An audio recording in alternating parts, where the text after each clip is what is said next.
So now we have the Pale Man and the Pale Lady? I smell a Del Toro verse.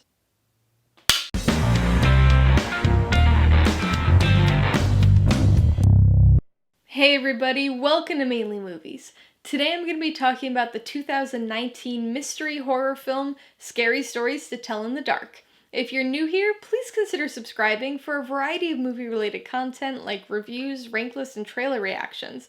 All of my reviews include a breakdown of the pros and cons, my rating, and some tailored film recommendations, so be sure to watch through to the end of this video for all of that extra content. Scary Stories to Tell in the Dark stars Zoe Colletti, Michael Garza, and Austin Zasher, and was directed by Andre Overdahl. It adapts the book series of the same name and tells the story of Stella, played by Zoe Colletti, as she and her friends stumble into a ghost story mystery that they thought was only legend. They find a book of scary stories, but as the real-life subjects of those stories start to disappear, they must solve the mystery of the book before it's too late. I've been a fan of horror since I was a little kid. I watched a lot of real horror movies back then, but I also grew up on a steady diet of kid-oriented horror. I used to read Goosebumps. I obsessively watched shows like Are You Afraid of the Dark and Ah, Real Monsters, and I repeatedly devoured movies like Hocus Pocus, Tower of Terror, Under Wraps, and Don't Look Under the Bed. So I'm completely flabbergasted that I never even heard of Scary Stories to Tell in the Dark before this movie was announced. They're definitely the kind of books that I would have loved when I was a kid. Now knowing of these books and the fact that they were aimed at kids, I went into this movie expecting typical modern kid horror fare, but this film really surprised me. Nothing was overly intense, but the movie really didn't pull any punches regarding its horror elements just for the sake of kids. Some of it was actually kinda unsettling, and I can see this as a good gateway movie for kids interested in getting into horror. The story itself has horror elements, but our main protagonist is also a big fan of horror, so that introduces a cool twist on the story. Horror is a genre that's notoriously presented in anthology form. Creepshow, Black Sabbath, Quaidan, and countless other movies anthologize short horror stories. Even the three Scary Stories to Tell in the Dark books were just collections of short stories. I'm really not a fan of anthology films, so I was a little concerned heading into this movie, but I gotta say, I really liked how they handled it here. It is an anthology movie, but it's also not. Movies like Creepshow have framing devices or narrative bookends to group the short films, but Scary Stories to Tell in the Dark truly integrates its anthology components into a larger mystery story, very effectively connecting it all together. I actually never watched any of the trailers for this movie, so I was very pleasantly surprised to find out that it's set in 1968. As you might know, I'm a big fan of the 60s, and I love movies set during that decade. There's just something so cool about the set design, costumes, and music in these movies, and this one's no different.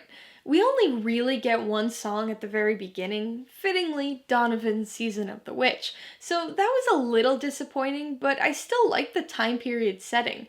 The lack of cell phones and other modern technology worked really well for a horror movie. It was refreshing to see characters using real flashlights and looking at microfiche in the library. As somebody who was unfamiliar with Scary Stories to Tell in the Dark, this was a surprisingly good movie. I didn't know how the stories were going to play out, and in general, they were really pretty decent little horror sequences. Is this movie great? No. The plot's pretty contrived, and there's a ton of jump scares, but as a horror movie designed for kids, it's pretty good. Like I said, without ever getting too intense, it doesn't pull its punches, which is great, because I think it's really important for non-juvenile kid horror to exist. Alright, let's talk about the pros and cons. Pro number one is the anthology presentation. Horror anthologies that simply present their stories as series of loosely connected or completely disconnected short films kinda drive me crazy. So the integrative approach that this film takes with it was really nice. It's not the best crafted overarching story, but I thought it was more than serviceable. The mystery was interesting, and the protagonists were very likable, so it made those interim moments between the horror stories enjoyable.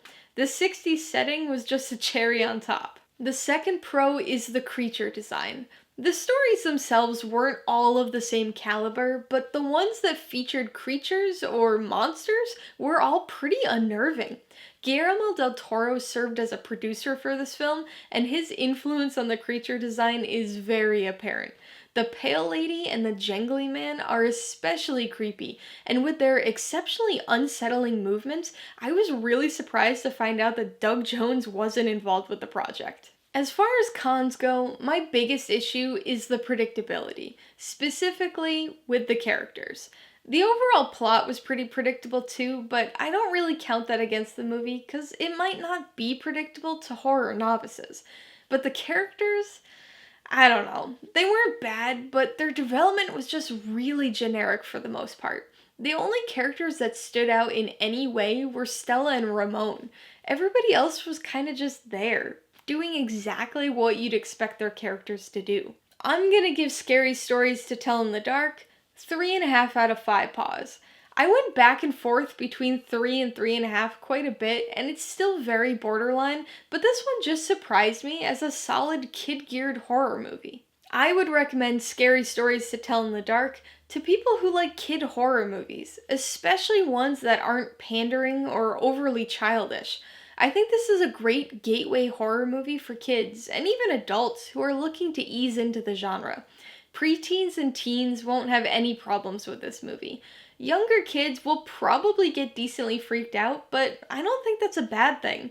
I'm not saying show your 6-year-old the Texas Chainsaw Massacre, but I think this movie could be good light horror exposure. If you liked Scary Stories to Tell in the Dark, I would recommend Monster House for another unexpectedly solid kids horror movie. Don't let the animation fool you. This is a surprisingly dark, kid-aimed tale that's still really enjoyable for adults too. Along those same lines, kids and adults looking to ease their way into horror might like Paranorman with its ghoulish story and stop-motion animation. If you liked the event prediction plot device in this film, be sure to check out Final Destination for a creative and fun horror movie. And if you liked the creature design here, you've gotta check out Pan's Labyrinth. You'll love the Pale Man. Alright, a couple questions for you guys. Number 1, have you seen Scary Movies to Tell in the Dark? If so, what'd you think of it? I'm especially curious to know how you think it compares to the books if you've read them. And number 2, did you like horror as a kid? If so, what got you into it? Be sure to leave your answers in the comments below so we can get a discussion going. Alright, so if you got some enjoyment, insight, or information out of this review, I'd appreciate it if you'd hit that like button. And if you haven't done so already, please hit subscribe while you're at it to see more videos like this. Till next time, this has been Alyssa with Mainly Movies, the way life should be.